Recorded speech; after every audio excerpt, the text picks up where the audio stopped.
Montezuma II, atau yang dikenal dengan nama asli Moctezuma Xocoyotl, lahir sekitar tahun 1466 di Tenochtitlan, jantung dari Kekaisaran Aztec.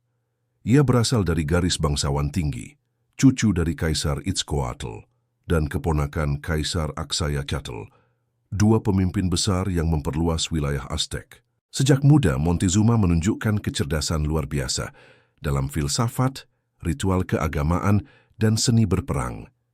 Di mata para pendeta, ia adalah anak pilihan para dewa, sosok yang membawa kemuliaan baru bagi bangsanya. Dididik di Calmechach, sekolah elit bagi kaum bangsawan, Montezuma belajar ilmu pemerintahan, astronomi, dan bahasa kuno Nahuatl. Ia tumbuh dalam lingkungan yang menjunjung tinggi kehormatan dan disiplin. Namun, di balik wajah tenangnya, Montezuma memiliki sifat yang ambisius dan penuh keyakinan bahwa dirinya memiliki hubungan khusus dengan para dewa. Keyakinan ini akan menjadi kekuatan sekaligus kelemahannya di masa depan. Ketika ayah dan pamannya wafat, Montezuma muda sudah menorehkan banyak prestasi militer. Ia memimpin pasukan dalam beberapa ekspedisi penaklukan ke wilayah timur dan selatan, memperluas pengaruh Tenochtitlan dan memperkuat posisinya di mata para bangsawan. Ia dikenal keras terhadap musuh, tapi adil terhadap rakyat yang setia. Sosoknya dihormati karena ketegasan dan ketertibannya dalam menjalankan hukum para dewa. Pada tahun 1502, setelah kematian Kaisar Ahuitzotl, Montezuma diangkat menjadi Huaytlatoani, Kaisar Agung Aztec. Penobatannya dirayakan dengan upacara besar di Kuil Agung Tenochtitlan, diiringi musik, tarian, dan pengorbanan manusia bagi dewa-dewa. Rakyat menyambutnya dengan sukacita, percaya bahwa pemerintahan baru ini akan membawa kejayaan abadi bagi Kekaisaran Aztec. Namun di langit yang tampak damai itu, tanda-tanda kehancuran mulai muncul. Di masa pemerintahannya, para pendeta melaporkan pertanda aneh, api di langit malam, banjir besar, dan cahaya di cakrawala. Montezuma mulai resah. Ia yakin bahwa para dewa tengah mengirimkan peringatan. Sebagai kaisar, Montezuma memperluas kekuasaan Aztec hingga mencapai puncak kejayaannya. Ia memperkuat sistem pemerintahan, memperindah Tenochtitlan dengan taman, kuil, dan istana megah yang dihiasi batu berharga. Ia menegakkan disiplin ketat dan mengatur upeti dari ratusan kota bawahan yang tunduk pada kekaisaran. Namun, kebesaran itu dibayar mahal oleh rakyat, karena upeti dan korban manusia meningkat pesat untuk memuaskan dewa-dewa perang.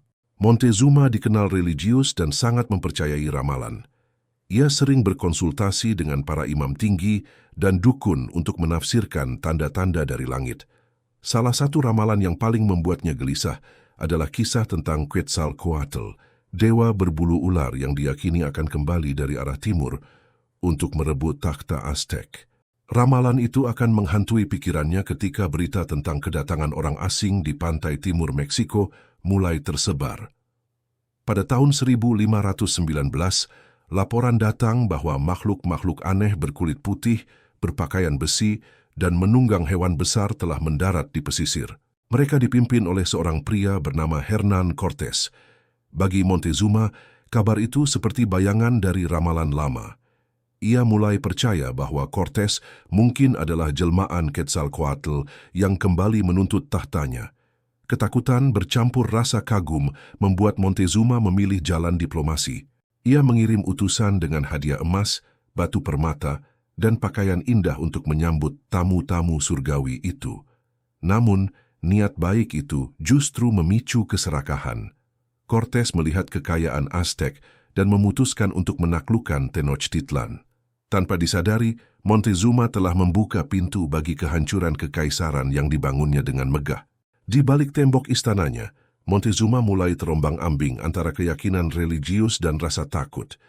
Ia berdoa berhari-hari di kuil, memohon petunjuk para dewa. Tapi langit tetap diam, dan badai sejarah sudah siap menghantam. Ketika Hernán Cortés akhirnya tiba di Tenochtitlan, ia terkejut oleh keindahan kota itu. Dibangun di atas danau, Tenochtitlan berdiri megah dengan jalan air, jembatan batu, dan kuil-kuil tinggi yang menjulang ke langit. Montezuma menyambut Cortés dengan segala kehormatan, memberi tempat tinggal di dalam istana kerajaan, dan memperlakukannya sebagai tamu agung. Tapi di balik senyum sopan itu, kedua pemimpin tahu, mereka saling mencurigai.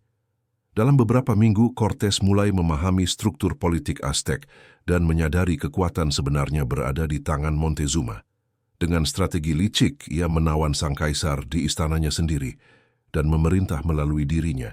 Montezuma dijadikan boneka kekuasaan, dipaksa menenangkan rakyatnya agar tidak melawan pasukan asing. Kekaisaran yang dulu megah kini terguncang oleh pengkhianatan dari dalam.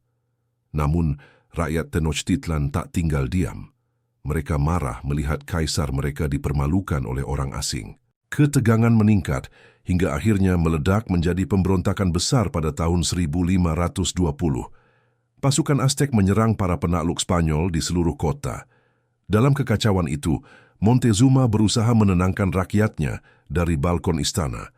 Tapi batu dan tombak dilemparkan ke arahnya oleh bangsanya sendiri yang merasa dikhianati. Montezuma jatuh, terluka parah. Beberapa hari kemudian ia meninggal, dan versi tentang kematiannya berbeda-beda. Ada yang mengatakan ia dibunuh oleh bangsanya, ada pula yang percaya ia dibunuh oleh pasukan Cortes.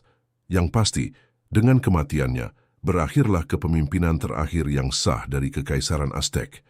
Setelah Montezuma wafat, Tenochtitlan jatuh ke tangan Spanyol pada tahun berikutnya.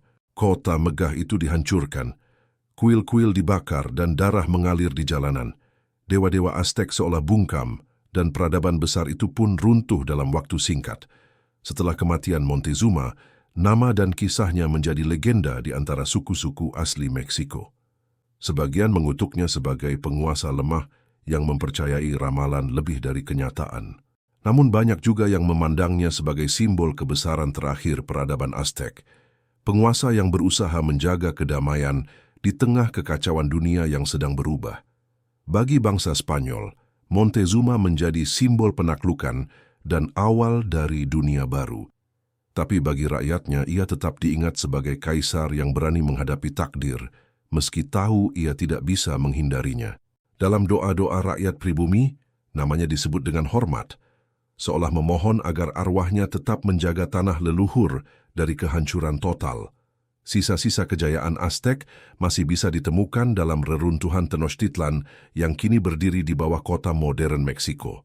Di antara batu-batu kuil tua itu, bayangan Montezuma seakan masih hidup, raja yang berdiri di antara dua dunia, masa kejayaan dan kehancuran, dewa dan manusia, keyakinan dan keraguan.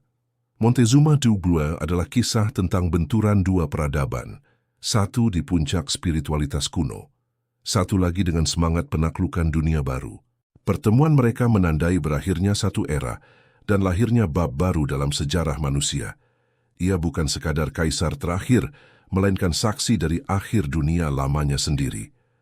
Dan di balik sejarah itu, legenda Montezuma tetap abadi. Kaisar yang menatap mata para penakluk, percaya bahwa mereka adalah dewa, dan akhirnya menjadi korban dari keyakinannya sendiri.